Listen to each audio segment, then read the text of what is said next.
Let's go, Mr. Richards. May it please the court, ladies and gentlemen of the jury. Good morning still for the next 10 minutes. This is my opportunity to tell you and show you what I believe the evidence will show. You've heard the state's opening statement, and now I will give mine. We have two very different outlooks on the events of August 25th of 2020. Kyle Rittenhouse was present in Kenosha, Wisconsin on the evening of August 24th. He stayed at his friend's residence, Dominic Black. He saw on the live streams and things like that the events of the 24th. He saw Car Source number one, as I refer to it, the one that's on the east side of Sheridan Road, burn, all of the automobiles burned, destroyed. He saw the looting going on. He saw the other businesses burnt down.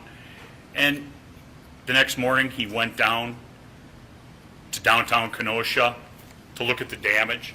He stopped and he helped clean up at the old Ruther High School. I think it's called something else now, but when I was around here, it was called Ruther, and before that, Bradford. And he saw that. He met one of the owners from Car Source, and they talked, and they decided that they would offer their services, him and Dominic Black and Nick Smith, to help protect the property of Car Source. Ladies and gentlemen, the evidence will show, in spite of what the media and public statements and things like that have been, the evidence will show that Kyle Rittenhouse had strong ties to Kenosha. His father lived in Kenosha. His mother lived in Antioch, Illinois. Kyle worked here in Kenosha County at the Recplex in Pleasant Prairie as a lifeguard. He went downtown to clean up the graffiti. Him and Nick left there, and they decided to come back that evening and help Car Source Lot 2, which is at 59th and Sheridan, and initially Car Source 3 at 60th and Sheridan.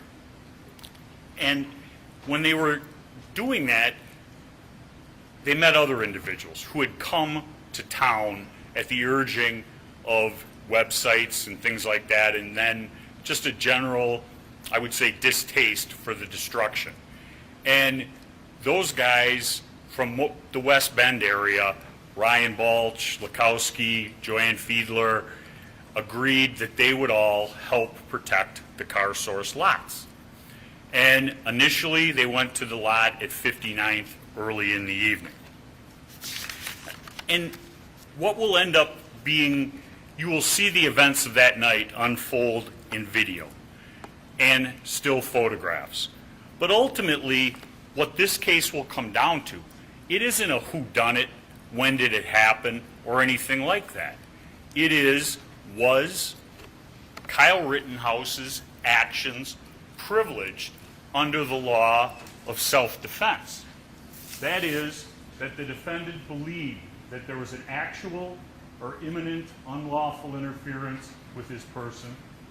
The defendant believed that the amount of force which he used or threatened to use was necessary to prevent or terminate the interference, and that his belief was reasonable. You as jurors will end up looking at it from the standpoint of a 17-year-old under the circumstances as they existed on August 25th of 2020. And Mr. Binger makes a big thing out of Kyle Rittenhouse was the only person who shot somebody that evening. True. Mr.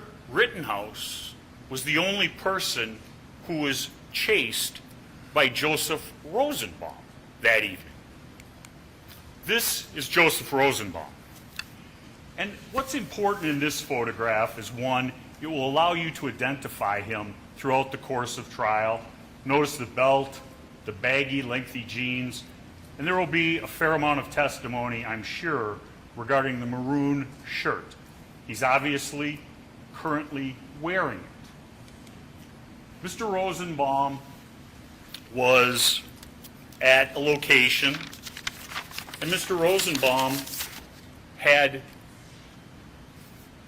along with other individuals, started a dumpster on fire. And when somebody put that dumpster that was very close to a gas station out, Mr. Rosenbaum became enraged. I'm going to go back.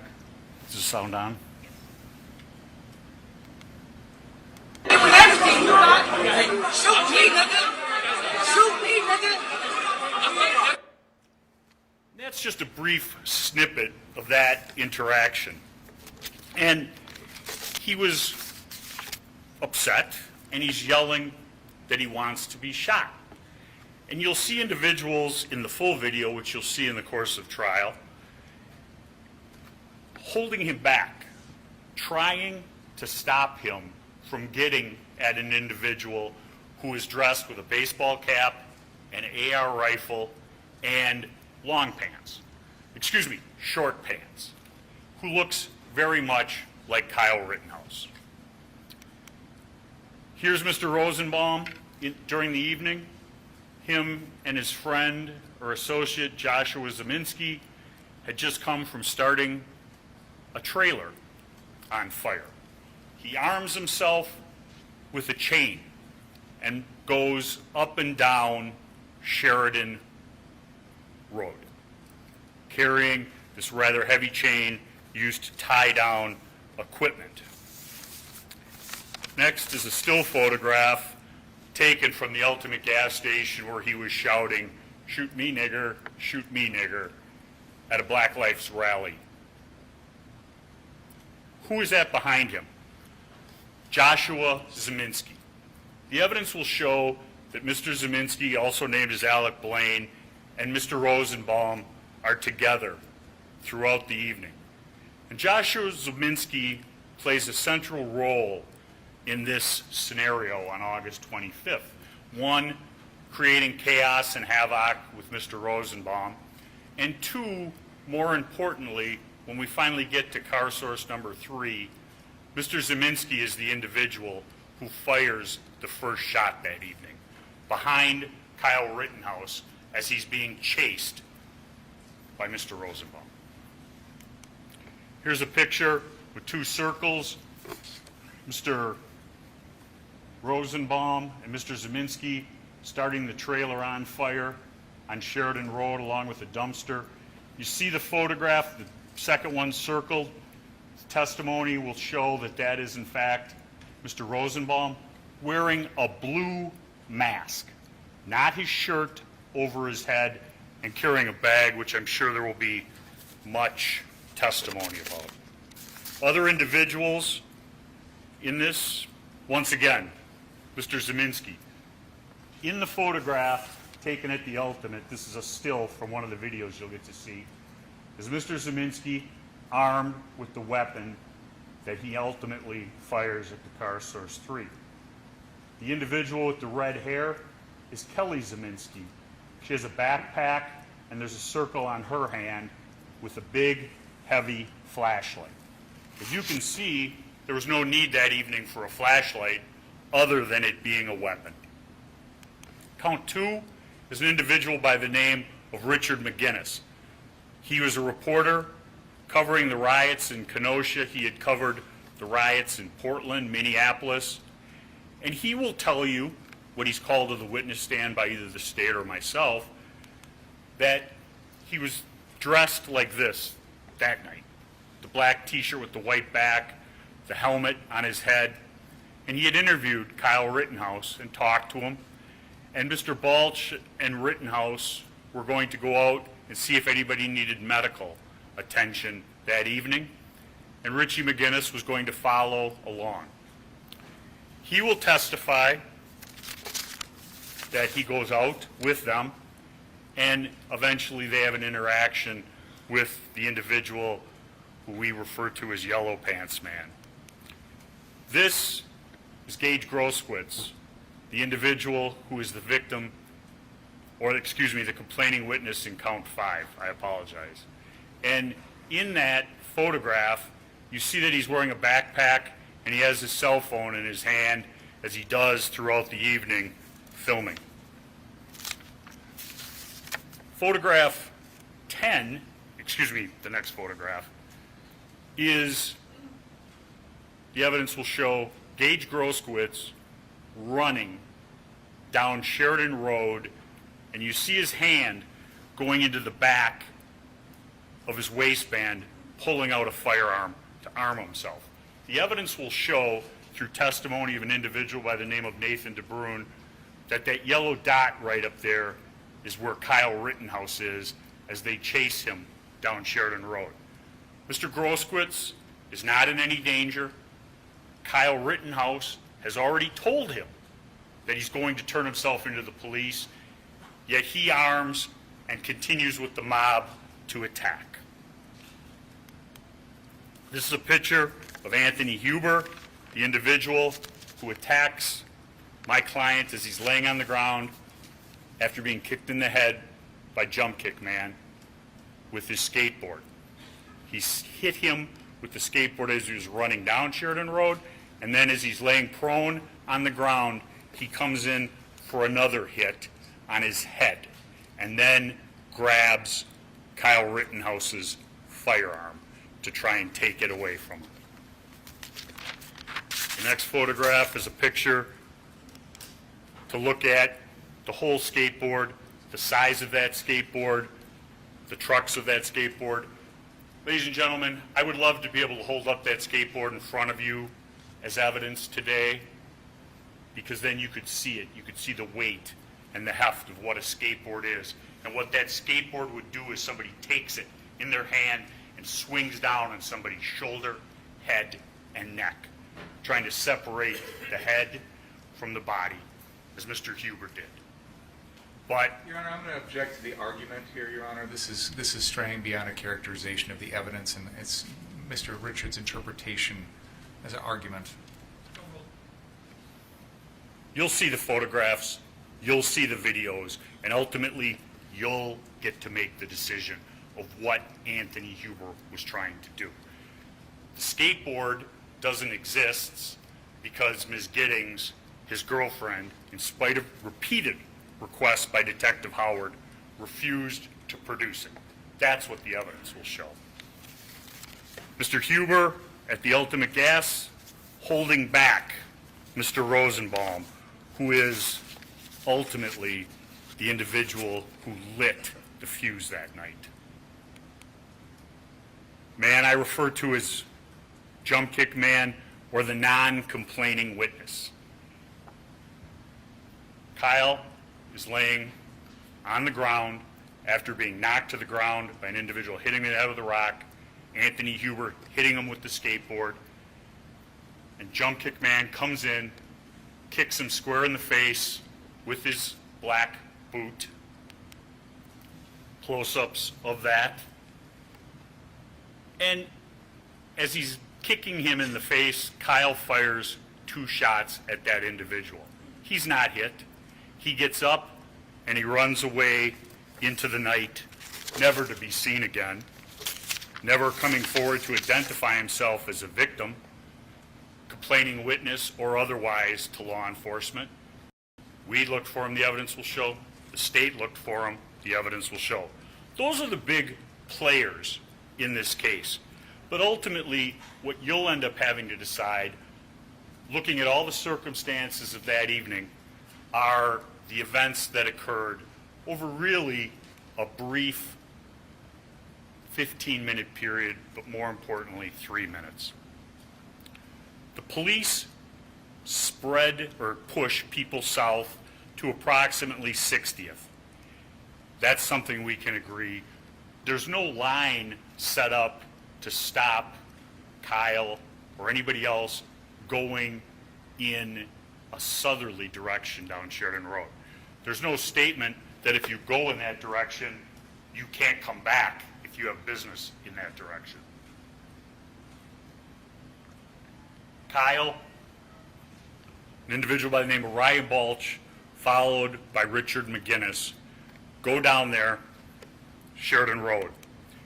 And at 11:40, they have a conversation yelling medic. And you'll see the videotape of this event. Kyle's got his medical bag, his gun, and he comes upon these three individuals. And the individual in the yellow pants accuses Kyle Rittenhouse of pointing a laser sight from a gun at him. Kyle shrugs it off, does not want confrontation with these individuals, does not point his firearm at them, and he leaves. Why does he leave? Because he doesn't want trouble.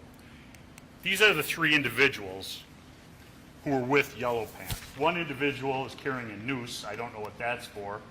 The other individual, the testimony will be from Kyle Rittenhouse and Richie McGinnis, had rocks in his hands. And then the blue-shirted individual was carrying a 9mm firearm. Richard McGinnis will tell you about the marauding nature of these individuals. He was so intimidated by them after Kyle walked away that he had to give up 2 White Claws to him to settle him down and some cigarettes so that he would be able to leave them. Kyle, from there, realizes he's been separated from Mr. Balch. He goes over to the Ultimate gas station looking for Mr. Balch and is unable to find him. What happens next is he attempts to get back to Car Source at 59th and Sheridan Road. This is Kyle on the right coming into the frame.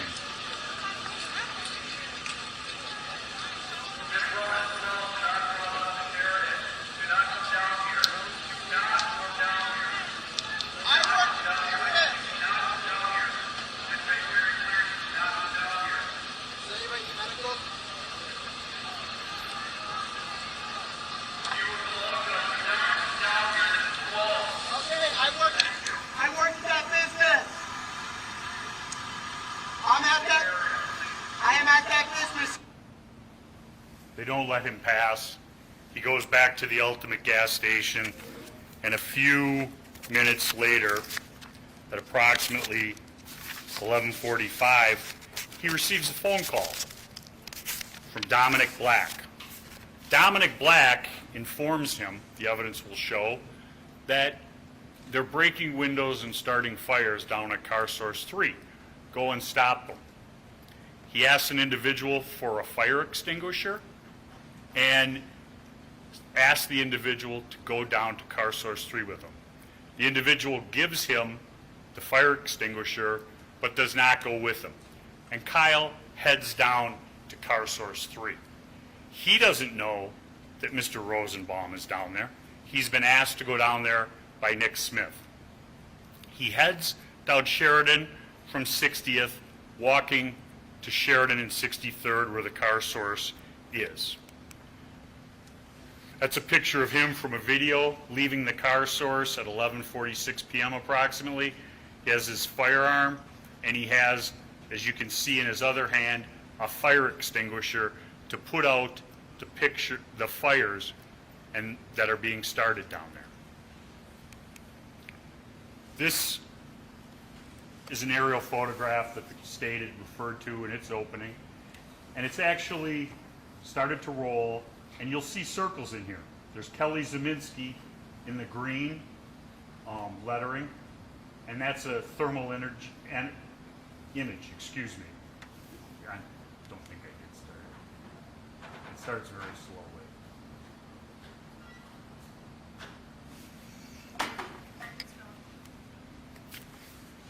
You can see, people are labeled Richard McGinnis, Richie McGinnis, and they head down.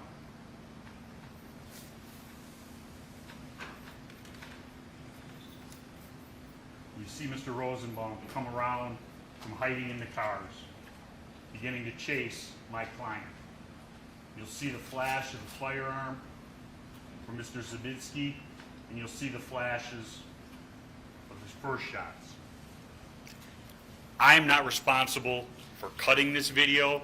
I don't know how it got the way it did chopped up. That's the FBI up in the plane that took this video. but it's very telling because you'll see this 100 times. I'm not going to go through it again for you in opening, but you'll see it that the individuals are heading down Sheridan Road, and you'll see this Mr. McGinnis is now over here, go and hide right in this location. You'll see Kyle come into this area and pause where Mr. and Mrs. Zeminski are, and you'll see in this car is a fire that started. You'll see how it's bright.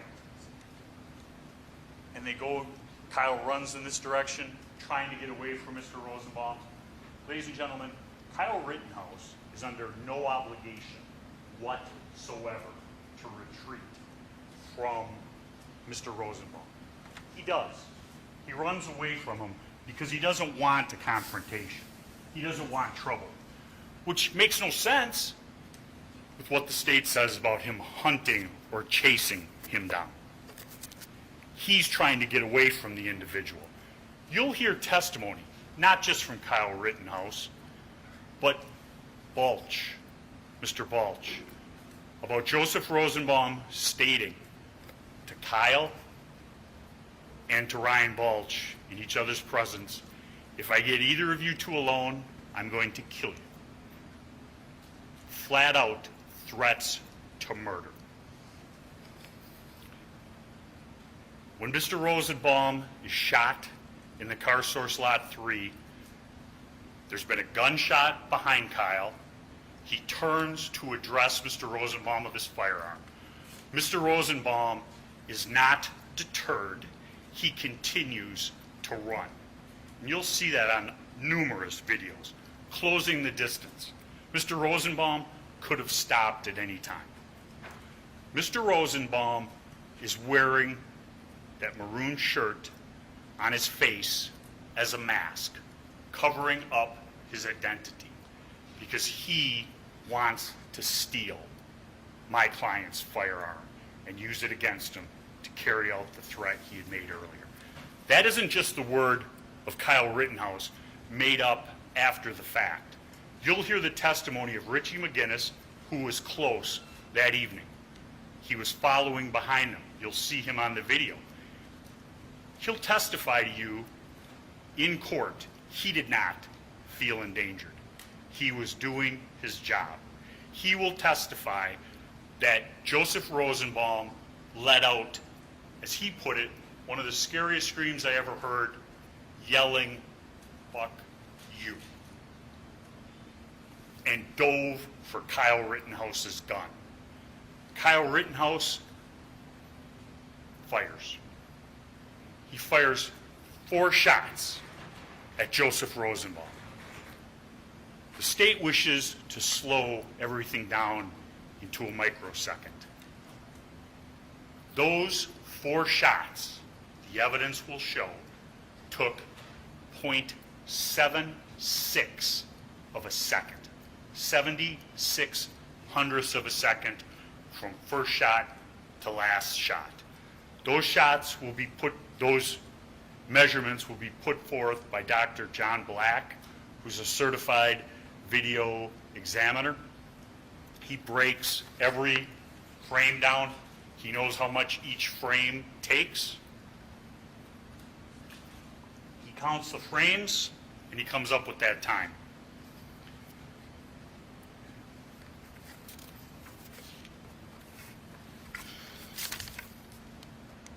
Next photograph, 11:48. That's car source 3. You see an individual right here with his hand in the air. The evidence will show that's Mr. Zeminski. This is Mr. Rosenbaum in full stride running after Kyle Rittenhouse. This is a still from a video. And you'll see a lot of videos leading up to this. You'll see a video, I believe it's from Corey Elijah, where he's confronted by Mr. Rosenbaum. And he doesn't want a confrontation. And he goes, you'll hear it on the video. The video is not showing that confrontation, but you hear Kyle's voice. And he goes, friendly, friendly, friendly. he thinks, because he's giving medical attention and helping people out, that people don't have an animosity against him. He's wrong. But that's the belief in his head, and Mr. Rosenbaum chases after him. And I believe that the state will want to say, why did he go down there? He went down there because Nick Smith asked him to. Why didn't he keep running? One, you don't have to run. But two, I'll show you a video from 63rd looking back onto the car source lot, taken by an individual who will testify and his daughter. Next photograph, circled again, Zeminski with the arm up, Rosenbaum in full stride chasing, and an arrow pointing to Kyle. This is the video from 63rd and Sheridan Road.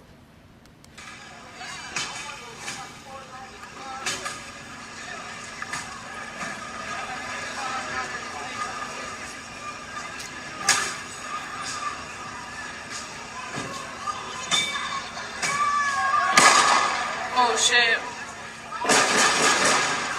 They shooting. Oh shit. Oh my god. I am. You'll see that whole video during the trial. The individuals were at Car Source, the rioters, destroying all of those vehicles. And as Kyle was running from Mr. Rosenbaum, he did not want to run into those rioters who were destroying all of that property that did not belong to them. You hear the first gunshot, the evidence will show Mr. Zeminski. You hear 4 shots in quick succession. The evidence will show that is Kyle firing at Mr. Rosenbaum as he's trying to take Kyle's weapon from him to use against him. You hear 3 more shots in quick succession. I don't think the government will have any dispute. I don't think the evidence will dispute. Those 3 shots are from another person who's in the Car Source lot firing for some reason. He was never identified, never arrested. This will show Kyle running back to the scene of the shooting. And it will show, I think the evidence will show, why Kyle Rittenhouse didn't stay and render aid for Mr. Rosenbaum. Not that he's under any obligation to do that, but sometimes discretion is the better part of valor. He fucking shot him! Get him there! He fucking shot him! He fucking shot him! He fucking shot him! Take screenshots. That dude shot him. That nigga just shot that dude! Cranium that boy! He just shot him, man! The individuals who are yelling, he just shot him, shoot him, and you can see one of them with a gun, Mr. and Mrs. Zeminski. He begins running down Sheridan Road. He's not taking his gun. He's not threatening anyone as he's running down Sheridan Road. He's running in a southerly, I always get my directions confused, a northerly direction from 63rd towards 60th. What is at 60th? The evidence will show that is where law enforcement is, and that's where somebody would run to be protected from a mob that wants to kill him. The evidence will show this next video taken from Gage Groskowitz. He runs up to Kyle. At this point, he is unarmed. Kyle does not point a firearm at him, does not do anything to dissuade him from approaching him. You'll hear on the video the exchange, and you'll see it. Hey, what are you doing? You shot somebody? Who shot? Who shot? Hey, stop him! You see him running with the gun at the ground away from Mr. Groskowitz. Mr. Groskowitz came up on Kyle, got very close. Did Kyle point a firearm at him? Did Kyle shoot at him? No. All he wanted to do was get to the police. But the mob is closing in, of which Mr. Groskowitz is a member. The first individual runs up behind Kyle and hits him in the head with his hand or a hand with a rock in it. This yellow circle shows Kyle being knocked a bit askew, but more importantly, his hat being knocked off. He's run all this distance, his hat stayed on his head. The government doesn't want anyone to think that he's being attacked or hit. This still photograph shows that his hat is being knocked off. That's the first blow to Mr. Rittenhouse. He continues to run. The testimony will show that these individuals are running up on him. What's important in this photograph, the evidence will show, is on the left, the testimony will be that Mr. Huber is picking up his skateboard. Why is his skateboard on the ground? Because he has taken his skateboard and swung it at Kyle Rittenhouse's head for the first time, hitting him in the head. And you can see in the blue circle Kyle Rittenhouse beginning to fall down. The two red marks are one, the individual who struck him first, and Jump Kick Man closing in. Kyle goes to the ground. This is a still photo from a video you'll see. What's important here, the evidence will show, is an individual. Kyle's on the ground within 2 feet. Kyle points the firearm at him, does not fire. The individual backs up. He's no longer a threat. Kyle does not discharge his firearm. The next picture. The unidentified complaining witness, Jump Kick Man, kicking Kyle in the face. Behind Jump Kick Man is Huber. Now he's picked up his skateboard. This is a photograph from a different angle, a different individual. And you see him running in Kyle's direction. There's the boot right before contact. Those are the boots that struck Kyle Rittenhouse in the face. Here is the photograph. Mr. Huber's bare hand on the skateboard, holding the trucks, bringing it into contact with the back of Kyle Rittenhouse's head. Jump Kick Man still has not even gotten completely on the ground. And where is Mr. Huber's hand?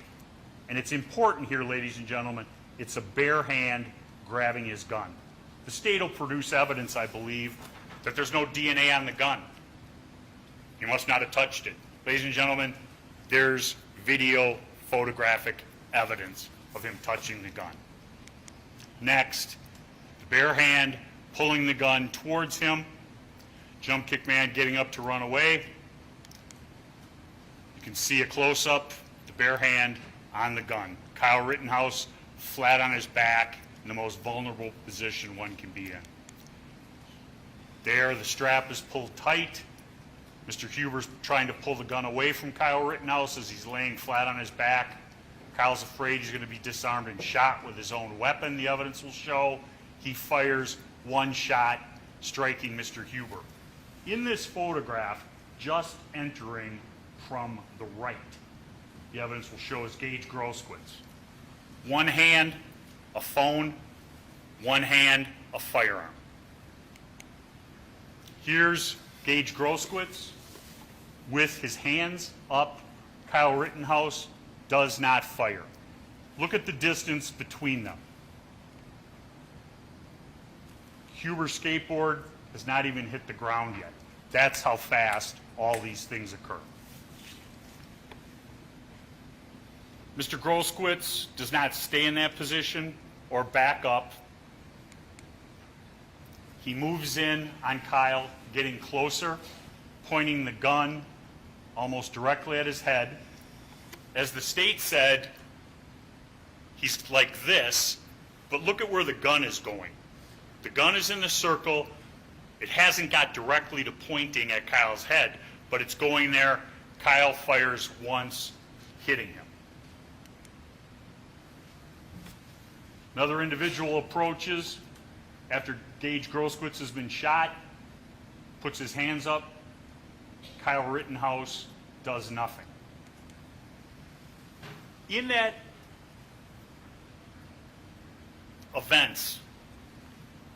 in event number 2, the whole event from first shot with Mr. Groskowitz, jump kick man coming in and getting the 2 shots, to the time Gage Groskowitz is shot in the arm is about 5 seconds. You'll have exact times of those shots, how fast it occurs. And after the shooting that evening, Mr. Groskowitz was interviewed. He told law enforcement his story of that evening. The one interesting detail he forgot to mention was that he was armed when he got shot. He told the police that he had lost his gun as he was running down Sheridan Avenue. He didn't know that there were people out there like him videotaping and photographing everything. He had a gun in his hand, and that's why he shot. His statement says that the reason he went into the fray was because he had to stop Anthony Huber from beating Kyle with the skateboard. At 11:51, Kyle has gotten up.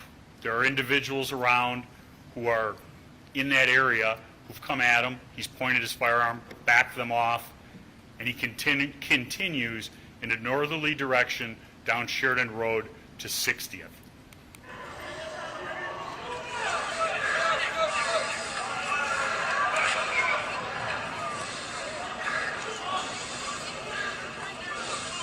Hey, he just shot them! Hey, dude right here just shot them! Dude right here just shot all of them down there!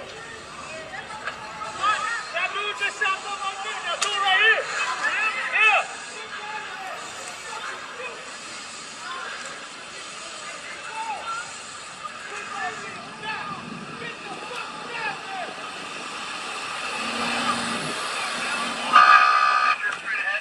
Someone injured straight ahead.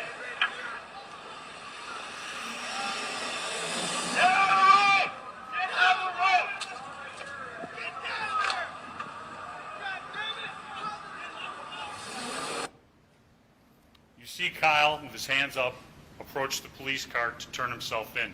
The evidence will show that the police told him to get away from the car and go home. The police say that they peppered sprayed Kyle. Kyle didn't get hit with the pepper spray. He's not disputing that they might have shot pepper spray at him. That's why he backed up so quickly.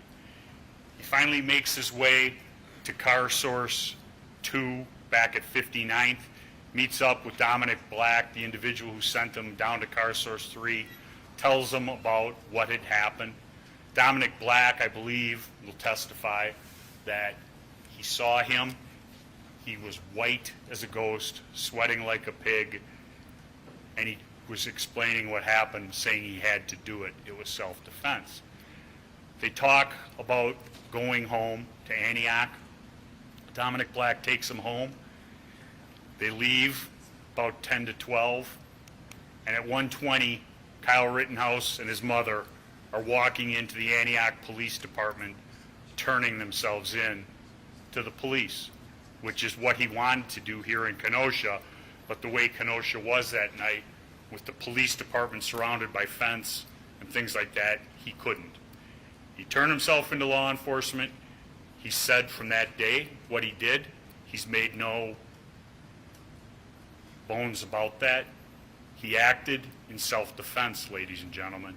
The evidence will show that his actions on August 25th of 2020 were reasonable under the circumstances as they existed that night, being attacked by Mr. Rosenbaum. The evidence will show, and the law is clear, he didn't endanger those other individuals. The government can refer to him all they wish as an active shooter.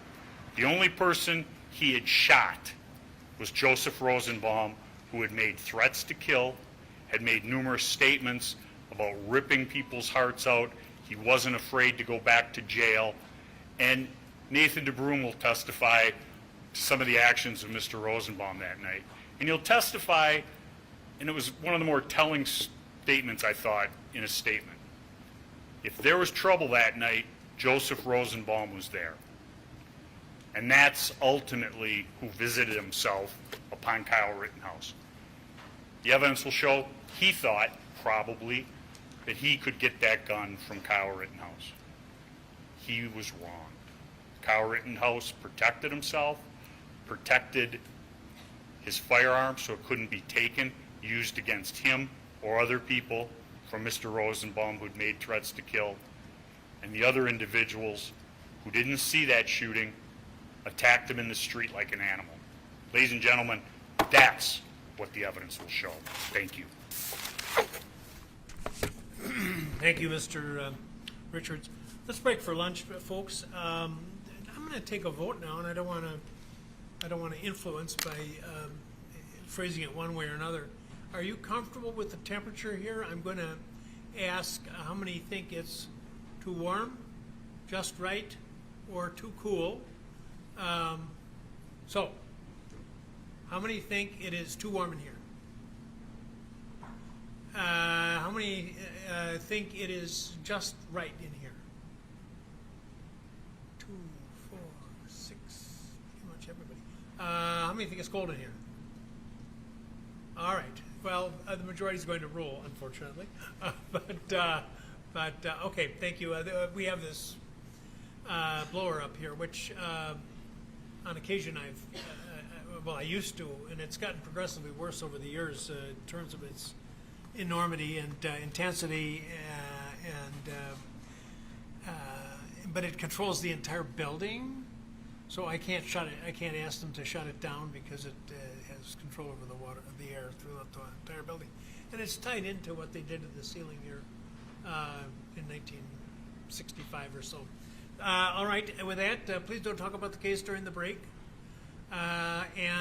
Is it unrealistic to set a tentative start time of about 1:15? But if you folks want more, that's okay. Just let me know if you want more time, and then we'll use this as a trial for the future. If you decide you wanted to go less time too, we could do that. But right now we'll aim for 1:15. And any questions? Okay, thank you very much.